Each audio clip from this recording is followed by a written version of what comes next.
Hello everyone, আসসালামু আলাইকুম। কি অবস্থা সবার, কেমন আছেন? চলে আসলাম আরও একটা ব্লগ ভিডিও নিয়ে। আজকে থাকছে আমি সারাদিনে যা যা করি এটা নিয়ে একটা সুন্দর একটা ভিডিও।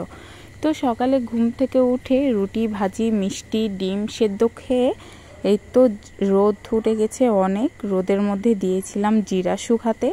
জিরা যেহেতু বাজার থেকে কিনলে কি হয়, একটু ভেজা থাকে, যার কারণে ওজন একটু বেশি ধরে। তো ওই জিরাটা যদি ওভাবে রেখে দেওয়া যায় তাহলে দেখা যায় কিছু বেশি দিন ভালো থাকে না। এই জন্য রোদে শুকিয়ে নিলে অনেক দিন ভালো থাকে। আর আজকে রোদটাও উঠেছে অনেক।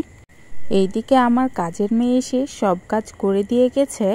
তো এখন শুধু রান্না করার পালা। এই যে ইলিশ মাছটা এখন কেটে দিলেই আমার কাজ শেষ। আমি তাড়াতাড়ি রান্না বসিয়ে দিব, কারণ আজকে আমার ছেলের স্কুলে পরীক্ষা।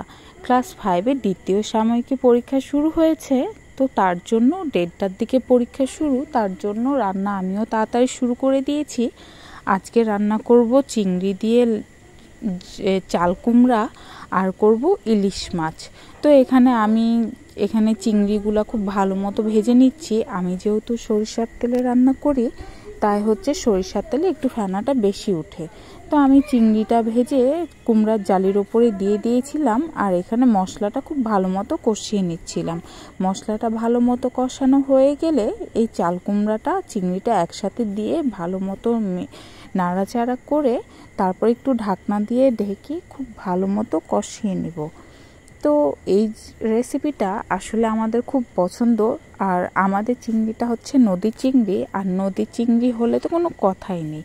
এই চাল কুমড়ার সাথে বলেন, লাউয়ের সাথে বলেন, তারপরে বিভিন্ন রকমের ভেজিটেবল আছে, ওইগুলোর সাথে যদি নদীর চিংড়ি দেওয়া যায় তাহলে তো স্বাদের সাথে অন্য কোনো কিছুর তুলনাই হয় না।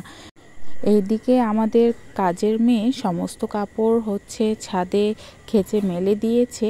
তারপরে এখন মাছ কেটে দিবে, মাছ কেটে দিলেই রান্নাটা বসিয়ে দিব। আর সাথে তো ভাত থাকছেই।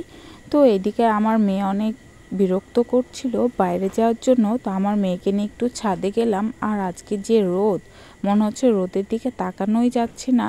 আর এইদিকে গ্রামের এই অবস্থা, সবাই তো গরমে ছুটছে নদীর পাড়ের দিকে, সবাই আসছে সবাই যাচ্ছে। তো আমি আমার মেয়েকে নিয়ে সুন্দর মতো এই যে একটু ছায়াতে দাঁড়ালাম, বড়য়ের গাছের নিচে একটু দাঁড়ালাম। আর মাথার উপরে কি রোদ, কি তাপ দেখেছেন। এই তো সবাই বাচ্চা কাচ্চা বড় মানুষ সবাই নদীর পাড়ে। আজকে যেহেতু অনেক রোদ আর বাতাস হচ্ছে, কিন্তু বাতাস তুলনামূলক একটু কম, যার কারণে এভাবে করা আছে। আর এই যে নদীর পানি দেখেছেন, নদীর পানি দেখলে আসলে মনের মধ্যে অনেক শান্তি আসে। আসলে নদীর পাড়ে যাদের বাসা ঠিক তারাই বুঝবে এটার কি সুখ। তো এখানে একটা কাকি আমার সাথে কথা বলছিল যে আয়ানের কথা, আমার ছেলের কথা, যে তার কখন পরীক্ষা। আজকে আমার ছেলের 1:30টার দিকে পরীক্ষা, তাই আমার ছেলে পড়ালেখা করছিল আর আমি একটু নদীর ধারে এসে দাঁড়িয়েছি। তো নদীর ধারে একটু ভালোই লাগছিল, হালকা হাওয়া ছিল। আর বাসার মধ্যে যে গরম, তা হচ্ছে শুধু এখানেই মানে গরমের মধ্যে থাকলেই বোঝা যায়। আর এই তো আমার মেয়েটা খেলার জন্য অনেক বায়না করে, কিন্তু আসলে নিচে পাঠানো হয় না, আর আমারও ঠিক সেভাবে যাওয়া হয় না। তো এইদিকে আমার কুমড়োর জালিটা খুব সুন্দরভাবে হয়ে গেছে, আর একটু হলেই আমি নামিয়ে নিব। আর এখানে একটু ভালো মতো ঢেকে দিচ্ছি। আর এইদিকে এই যে ইলিশের হচ্ছে মশলা কষানো হয়ে গেছে, এখন এখানে ইলিশটা দিয়ে দিব। এই তো ইলিশটা দিয়ে দিয়েছি, এখন একটু ইলিশটা খুব ভালো মতো কষে নিব। এই ইলিশ মাছটা সাইজে একটু ছোট ছিল, এটা হচ্ছে কেজিতে প্রায় 3টা থেকে 4টা ধরে, 3টাই ধরে। তো এই ইলিশগুলা খেতে আসলে অনেক স্বাদ। এটা হচ্ছে পদ্মার ইলিশ, আমার বাড়ির সামনে এসব ইলিশগুলো পাওয়া যায়, আর কিছুদিন পরে তো আরও কমে পাওয়া যাবে। এই তো দুপুর হয়ে গেছে, গোসল করে তারপরে এখন খেতে বসেছি। তো আমাদের বাসার একটা নিয়ম বললে এটা ভুল হবে, আমরা আসলে মন থেকে এই কাজটা করি। আমার জায়েদেরকে কোনো কিছু রান্না করলে আমরা 1 পিস 2 পিস যাই হোক আমরা হচ্ছে দিয়ে পাঠাই।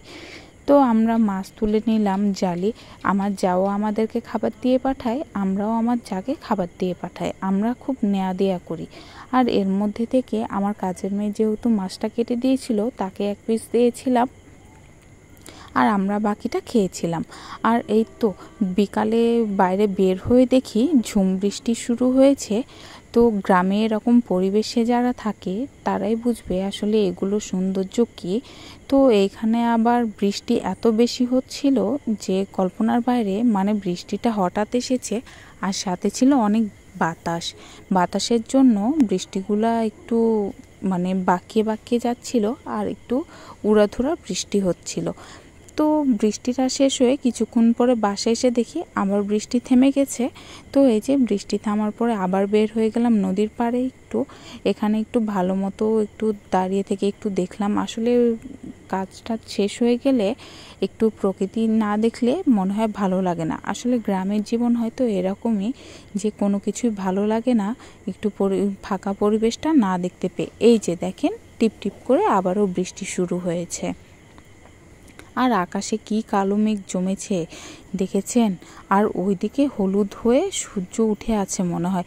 ওইদিকে আসলে সূর্য না, ওটা যে কেন ওরকম আমরাও ঠিক বুঝতে পারছি না। বৃষ্টির পরে দেখেন কি সুন্দর বাতাসও হচ্ছে।